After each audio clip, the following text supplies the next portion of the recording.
মৰমৰ ছাত্ৰ-ছাত্ৰীসকল তোমালোকক পুনৰ মোৰ চেনেল আছামিজ পাঠশালালৈ স্বাগতম জনাই আজি ভিডিঅ' আৰম্ভ কৰিছোঁ।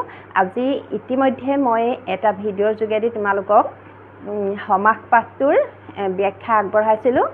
পাঠটো যিহেতু যথেষ্ট দীঘল সেইকাৰণে মই যোৱা ভিডিঅ'টোত আধাহে তোমালোকক বুজালোঁ। তোমালোকক মই যোৱাটো ভিডিঅ'ত দ্বন্দ্ব সমাস আৰু দ্বিগু সমাসৰ বিষয়ে বুজালোঁ। আজি মই তাৰ পিছৰখিনিৰ পৰা বুজাবলৈ যাম। আৰু তোমালোকে যদি পূৰ্বৰ ভিডিঅ'টো পোৱা নাই, আজি ভিডিঅ'টোৰ ডেছক্ৰিপশ্যনতে সেইটো ভিডিঅ'ৰ লিংকটো পাবা, তোমালোকে চাই ল'ব পাৰিবা। আৰু ভিডিঅ'টো যদি তোমালোকৰ সহায়ক হৈছে বুলি ভাবা এটা লাইক, শ্বেয়াৰ আৰু কমেণ্ট কৰিবা দেই। আৰু এতিয়া মই আহিছোঁ 3 নম্বৰ বহুব্ৰীহি সমাস। বহুব্ৰীহি সমাস তোমালোকে এনেকৈ বুজিবা। তোমালোকক বুজিবৰ কাৰণে মই সহজকৈ লিখি দেখুৱাইছোঁ।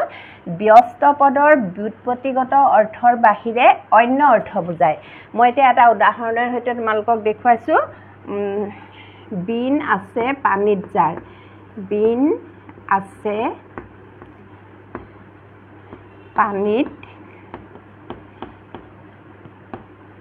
জাৰ। ইয়াৰ সমস্ত পদটো হ'ব বিনা পানী। বিনা পানী। পদ আকাৰে পা মূৰ্ধন্য ন হস্ৰইকাৰে নি পানী মানে হাত। যাৰ হাতত বিনখন থাকে আমি বিনা পানী। এইটো এতিয়া আমি সমস্ত পদটোত আমি বিনা পানী পালোঁ। কিন্তু এই ব্যস্ত পদসমূহৰ ব্যুৎপত্তিগত অৰ্থ আমি বিনা পানী পালোঁ। কিন্তু ব্যুৎপত্তিগত অৰ্থৰ বাহিৰে অন্য এটা অৰ্থও বুজাব। সেইটো কি বুজাব? বিনা পানীয়ে বিন আছে পানীত জাৰ সৰস্বতীক বুজাব। বুজি পাইছানে? এতিয়া ব্যুৎপত্তিগত অৰ্থসমূহৰ বা এই ব্যস্ত পদসমূহৰ পৰা আমি সমাসটো পালোঁ, সমস্ত পদটো পালোঁ বিনা পানী। আৰু বিনা পানীয়ে আন এজনক বুজায় সৰস্বতীক। গতিকে এনেকুৱা সমাসবোৰ হ'ল বহুব্ৰীহি সমাস। আৰু এটা উদাহৰণ তোমালোকক দিছোঁ মই। শূল আছে পানীত জাৰ। শূল ত্ৰিশূল যিটো, শূল আছে পানীত জাৰ। শূল আছে পানীত জাৰ, তেওঁ শূল পানী। শূল পানী। আমি সমস্ত পদটো পালোঁ শূল পানী। কিন্তু শূল পানী পদটোৱে আকৌ কাক বুজায়? মহাদেৱ বা শিৱক। গতিকে তোমালোকে এতিয়া নিশ্চয় বহুব্ৰীহি সমাসৰ বিষয়ে বুজি পালা। তাৰ পিছৰটোলৈ আহিছোঁ মই। বহুব্ৰীহি সমাসৰ আৰু এটা ভাগ আছে ব্যতিহাৰ বহুব্ৰীহি। ব্যতিহাৰ বহুব্ৰীহি। ব্যতিহাৰ বহুব্ৰীহিটো কি? একেটা কামকে দুজন মানুহে কৰে। একেটা কামকে কৰা। মই এনেকৈ লিখি দিছোঁ, একেটা কামকে কৰা।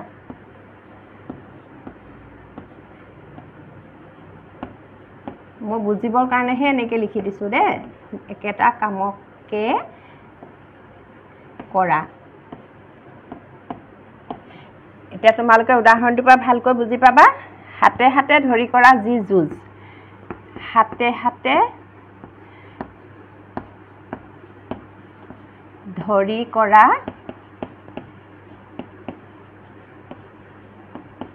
যি যুঁজ। এইটো হ'ব হতাহতি। সমস্ত পদটো হ'ব হতাহতি।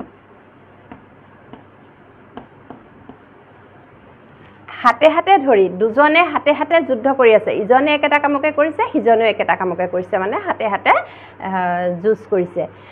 চুলিয়া চুলি। চুলিয়ে চুলিয়ে ধৰি কৰা যি যুঁজ। চুলিয়ে চুলিয়ে ধৰি কৰা যি যুঁজ। চুলিয়ে চুলিয়ে ধৰি কৰা যি যুঁজ, চুলিয়া চুলি। চুলিয়া চুলি চুলিয়া চুলি লগা তাৰমানে দুইজনে চুলিত ধৰিছে ইজনেও চুলিত ধৰিছে সিজনেও চুলিত ধৰিছে গতিকে দুইজনে একেটা কামকে কৰিছে তেনেকুৱাবোৰ হ'ল ব্যতিহাৰ বহুব্ৰীহি এতিয়া মই পিছৰটোলৈ আহিছো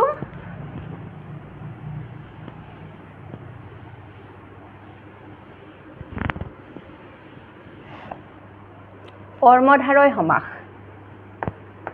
কৰ্মধাৰয়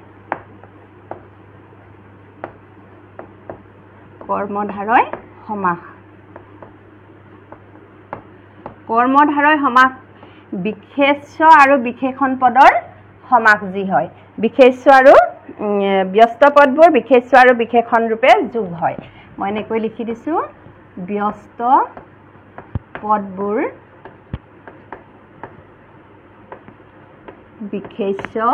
বিশেষ্য মানে নাউন নাম বুজোৱা বিশেষ্য আৰু বিশেষণ মানে এডজেক্টিভ যি বিশেষ্য পদৰ দুগুণ পৰিমাণ আদি বুজায় বিশেষণ পদৰ যোগ এতিয়া এটা উদাহৰণ চোৱা দীঘল হাত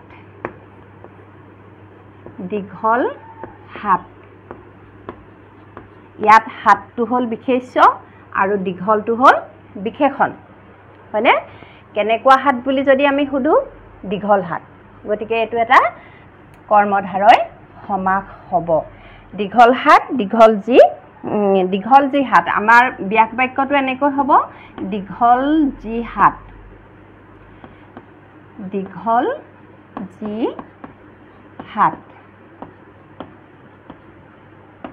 যি হাত দীঘল হাত কেনেকুৱা হাত দীঘল হাত গতিকে বিশেষ্য পদটোক বিশেষণ পদটোৰে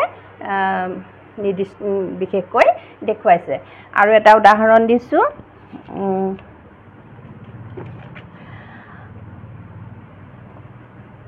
কুজি আচাৰ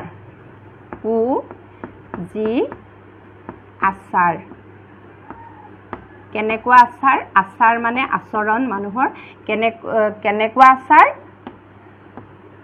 এইটো কুজি আচাৰ কদাচাৰ হ'ব কেনেকুৱা আচাৰ বেয়া মানে কুটোৱে বেয়া বুজায় গতিকে কেনেকুৱা আচাৰ আচাৰ এনেকুৱাবোৰ বিশেষ্য আৰু বিশেষণৰ যি সমাস হয় সেইবোৰক কৰ্মধাৰয় সমাস বোলে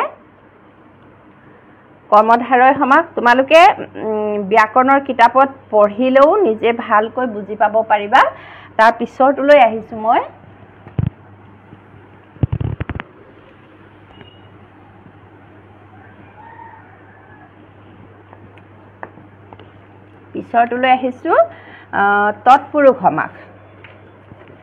তৎপুৰুষ সমাস তৎপুৰুষ সমাস কৰিবলৈ হলে তোমালোকে বিভক্তিৰ চিনবোৰ জানিব লাগিব বিভক্তিৰ চিনবোৰ তোমালোকে ব্যাকৰণৰ কিতাপত প্ৰথমা বিভক্তি ই দ্বিতীয় বিভক্তি ক লৈ তৃতীয় বিভক্তি ৰে দি দ্বাৰা চতুৰ্থী বিভক্তি লৈ ক লৈ পঞ্চমী বিভক্তি পৰা ষষ্ঠী বিভক্তি ৰ সপ্তমী বিভক্তি ত এই বিভক্তিৰ চিনকেইটা তোমালোকে মনত ৰাখিব লাগিব এতিয়া তৎপুৰুষ সমাস হ'বলৈ হলে প্ৰথমা বিভক্তিৰ বাদে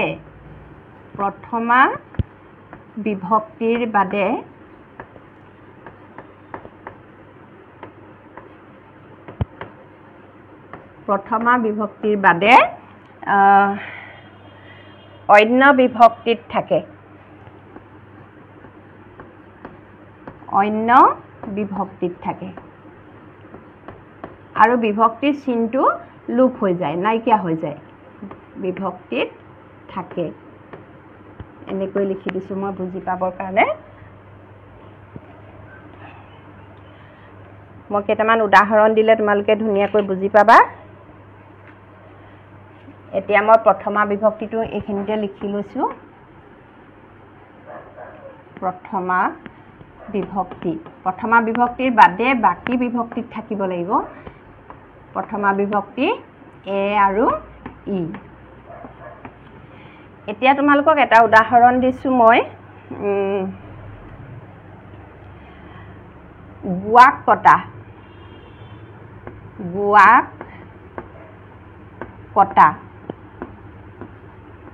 গুৱাক কটা সমস্ত পদ হ'ব গুৱা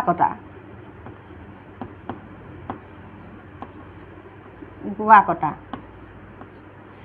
এতিয়া চোৱা গুৱাক প দ্বিতীয় বিভক্তিটো ইয়াত নাইকিয়া হৈ গ'ল বুজি পাইছা দ্বিতীয় বিভক্তিটো নাইকিয়া হৈ গ'ল গুৱা কটা হৈ গ'ল এটো এনেকে এতিয়া এটো দ্বিতীয় বিভক্তি তোমালকে বিভক্তি চিহ্নবোৰ মনত ৰাখিবা এটো হ'ব দ্বিতীয় তৎপুৰুষ সমাস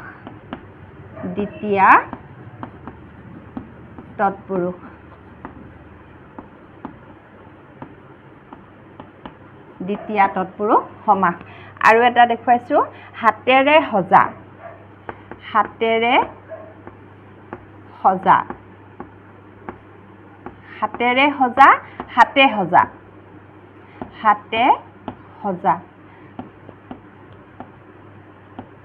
হাতে হজা সমাসটো হ'ল হাতে হজা আৰু ইয়াত ৰেটো হ'ল তৃতীয় বিভক্তিটো ইয়াত নাইকিয়া হৈ গ'ল উঠি গ'ল বা লুপ্ত হৈ গ'ল হাতেৰে ৰেটো উঠি গ'ল হাতে হজা হ'ল এটো এতিয়া হ'ব তৃতীয় তৎপুৰুষ সমাসটো হ'ল তৃতীয় তৎপুৰুষ আৰু এটা দিছো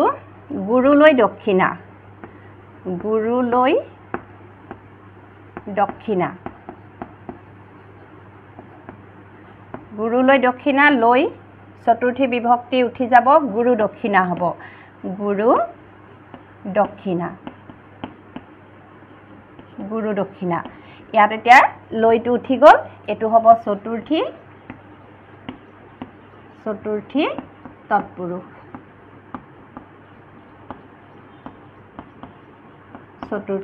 তৎপুৰুষ তাৰ পিছত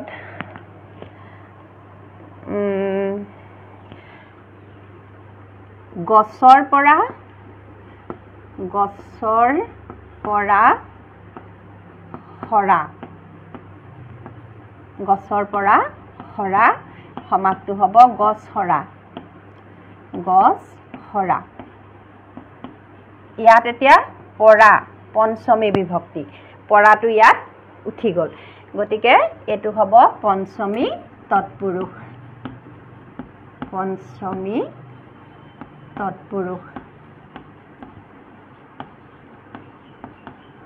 বুজি পাইছা নিশ্চয় এতিয়া আৰু এটা দিছো দেৱৰ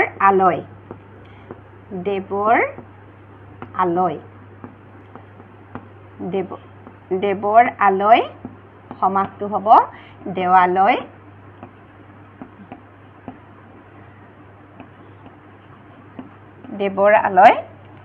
দেৱালয় ইয়াত এতিয়া ৰটো উঠি গ'ল ষষ্ঠী তৎপুৰুষ হ'ব এটো ৰটো ষষ্ঠী বিভক্তি গতিকে ষষ্ঠী তৎপুৰুষ হ'ব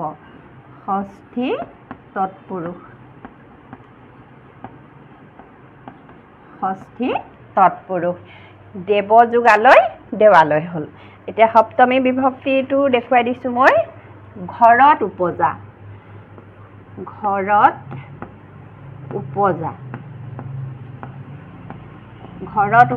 সমাস হ'ব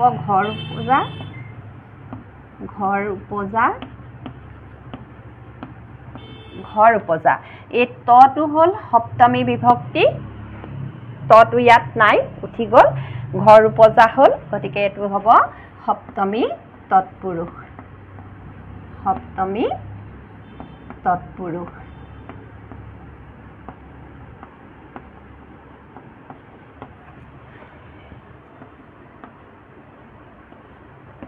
এখিনি নিশ্চয় তোমালোকে এতিয়া বুজি পাইছা বিভক্তি শ্ৰেণীকেইটা মনত ৰাখি ল'বা তাৰ পিছৰটোলৈ মই আহিছো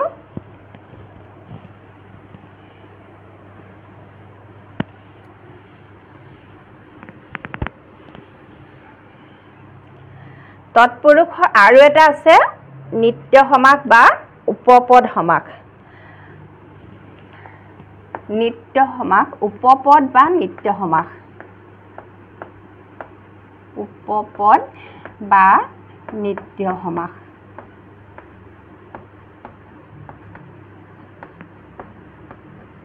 উপপদ বা নিত্য সমাসটো কি কৃত প্ৰত্যয়ান্ত ধাতুৰ আগত যি পদ থাকে সিয়ে উপপদ মই তোমালোকক এটা উদাহৰণত দেখুৱাইছো জলত চৰে যি সমাস হ'ব জলচৰ এতিয়া চোৱা কৃত প্ৰত্যয় ধাতুৰ আগত যি কৃত প্ৰত্যয়ান্ত ধাতুৰ আগত যি পদ থাকে এতিয়া কৃত মানে কৃত প্ৰত্যয় মই প্ৰত্যয়ৰ ভিডিঅ'টো তোমালোকক দেখুৱাইছো কৃত ক্ৰিয়াৰ মূলকে ধাতু বোলে আৰু ধাতুৰ লগত যি প্ৰত্যয় যোগ হয় সিয়ে হ'ল কৃত প্ৰত্যয় ক্ৰিয়াৰ মূলে হ'ল ধাতু ক্ৰিয়া মানে ভাৰ্ব যিকোনো কাম কৰা বা হোৱা কাম যিকোনো কাৰ্য কৰিলে হেতু হ'ব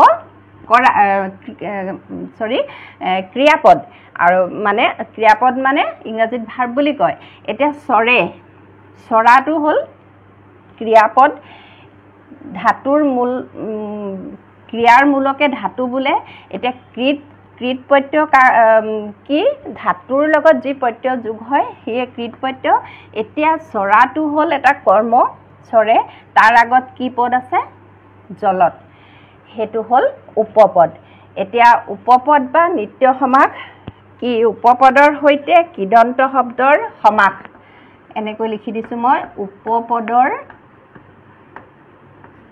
সৈতে কৃদন্ত মানে কৃত প্ৰত্যয়যুক্ত কৃদন্ত উপপদৰ সৈতে কৃদন্ত শব্দৰ সমাস এতিয়া উপপদ মানে বুজিলা কৃদন্ত পদ হ'ল চৰে তাৰ আগত যিটো পদ আছে হেতু উপপদ আৰু এটা উদাহৰণ তোমালোকক দিছো পংকজ গৃহত থাকে যি গৃহত থাকে যি সমাসটো হ'ব গৃহস্থ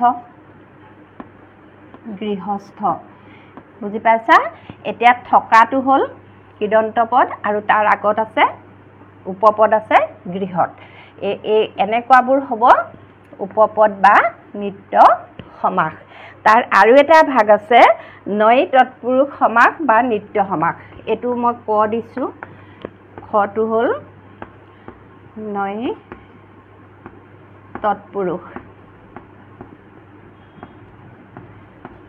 তৎপুৰুষটোত নোহোৱা অৰ্থত নিগেটিভত সদায় যদি নোহোৱা অৰ্থত থাকে হেতু হ'ব নৈ তৎপুৰুষ নোহোৱা অৰ্থত বুলি মই লিখিছো নোহোৱা অৰ্থত এটা উদাহৰণৰ পৰা তোমালোকে বুজি পাবা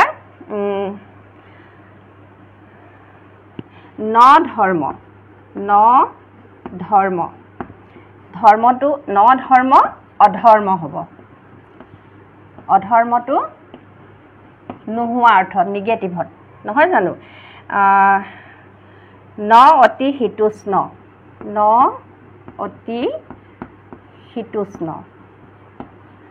অতি হিতুষ্ণ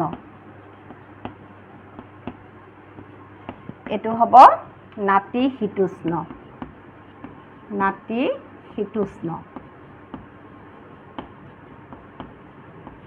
এনেকৈ আৰু এটা দিছো তাৰ অনাতাৰ তাৰ নোহোৱাকৈ অনাতাৰ এনেকুৱাবোৰ হ'ল নৈ তৎপুৰুষ সমাস এইখিনিলৈকে নিশ্চয় বুজি পাইছা বুলি মই ভাবিছো মই তাৰ পিছৰটো লৈ আহিছো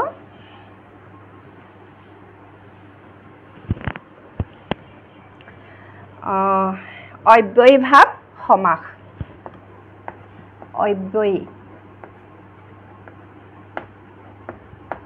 অব্যয়ীভাৱ সমাস অব্যয়ীভাৱ সমাসটো সমীপ অভাৱ পৰ্যন্ত সদৃশ যোগ্য আদি শব্দৰ অৰ্থ প্ৰকাশক অব্যয় শব্দৰ লগত যি অন্য পদৰ সমাস হয় তাক অব্যয়ীভাৱ সমাস বোলে মই এটা এটাকৈ তোমালোকক দিছোঁ সমীপ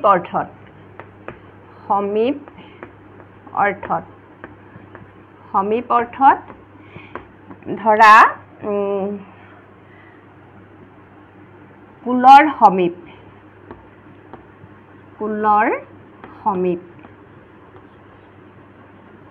সমীপ মানে ওচৰ দেই কুলৰ সমীপ সমাসটো হ'ব উপকূল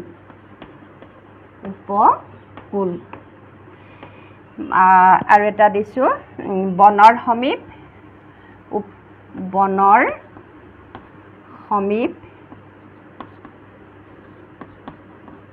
উপবন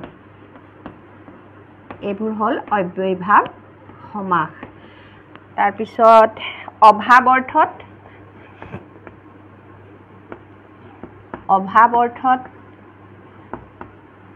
ধৰা ভিক্ষাৰ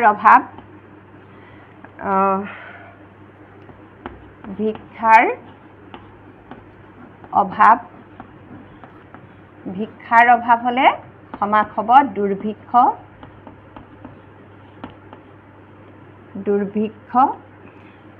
আৰু এটা দিছোঁ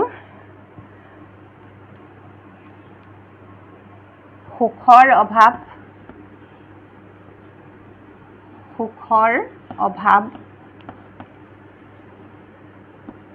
অসুখ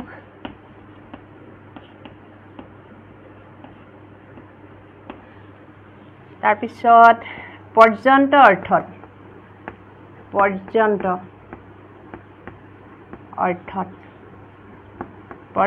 অৰ্থত ধৰি লোৱা জীৱন পৰ্যন্ত সমাসটো হ'ব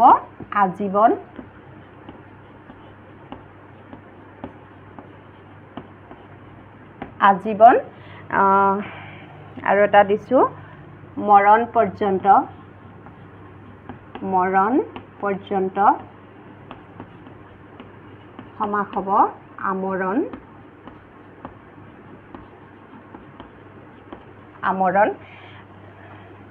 তাৰপিছত সদৃশ আৰু যোগ্য অৰ্থত সদৃশ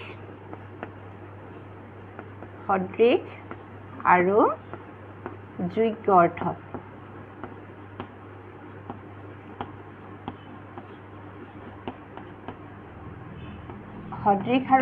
অৰ্থত তোমালোকক উদাহৰণ দিছোঁ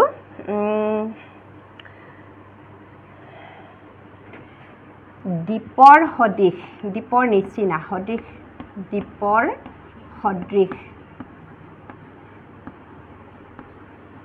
দ্বীপৰ সদৃশ কি হ'ব উপদ্বীপ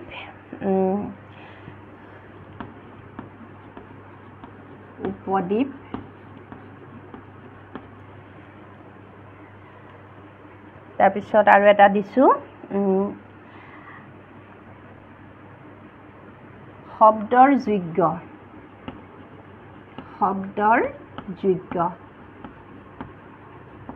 এইটো হ'ব প্ৰতিশব্দ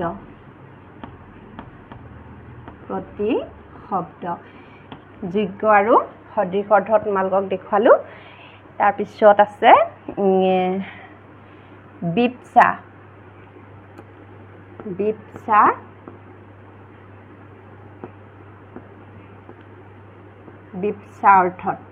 বিপচা অৰ্থত মানে পুনঃ হৈ থকা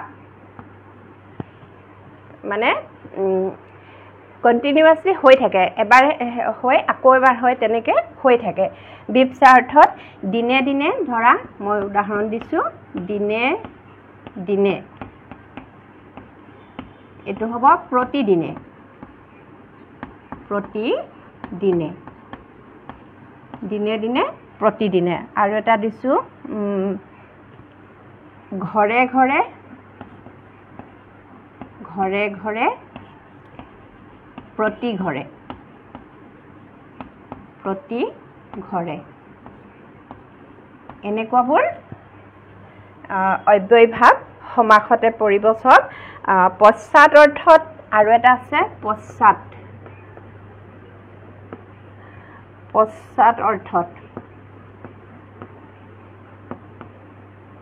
পশ্চাৎ অৰ্থত হ'ব পাছত চাই কৰে এটা উদাহৰণ দিছো পাছত চাই কৰে আনে কৰা পাছত চাই কৰাটো পাছত চাই কৰে এটো হ'ব অনুকৰণ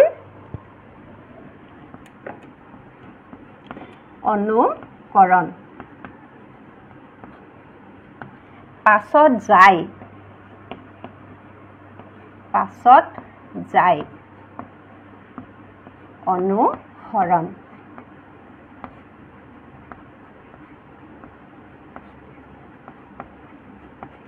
অনুসৰণ তোমালোকে অব্যয়ভাৱ সমাস কেতিয়া হ'ব হেতু তোমালোকে এইখিনিত চাবা সমীপ অৰ্থত মানে ওচৰ অৰ্থত বুজাবলৈ কুলৰ সমীপ হলে উপকূল বনৰ সমীপ উপবন অভাৱ অৰ্থত ভিক্ষাৰ অভাৱ সুখৰ অভাৱ এনেকুৱা যদি থাকে পৰ্যন্ত অৰ্থত জীৱন পৰ্যন্ত মৰণ পৰ্যন্ত জানু পৰ্যন্ত এনেকুৱাবোৰ সদৃশ আৰু যোগ্য অৰ্থত দীপৰ সদৃশ শব্দৰ যোগ্য এনেকুৱা থাকিলে বিপচা অৰ্থত পুনঃ পুনঃ হৈ থকা বুজালে দিনে দিনে প্ৰতিদিনে ঘৰে ঘৰে প্ৰতি ঘৰে তাৰপিছত পশ্চাৎ অৰ্থত পিছত মানে পাছত চাই কৰে অনুকৰণ পাছত যায় অনুসৰণ এনেকুৱাবোৰ গোটেইখিনি হ'ল অব্যয়ভাৱ সমাস সমাসৰ মূল ভাগ কেইটা তোমালোকক মই বুজাই দেখুৱাবলৈ চেষ্টা কৰিলো ছাত্ৰ ছাত্ৰীসকল আশা কৰিছো তোমালোকে এই ভিডিঅ' দুটিৰ পৰা সমাস পাঠটো কিছু হলেও আয়ত্ত কৰিব পাৰিছা আৰু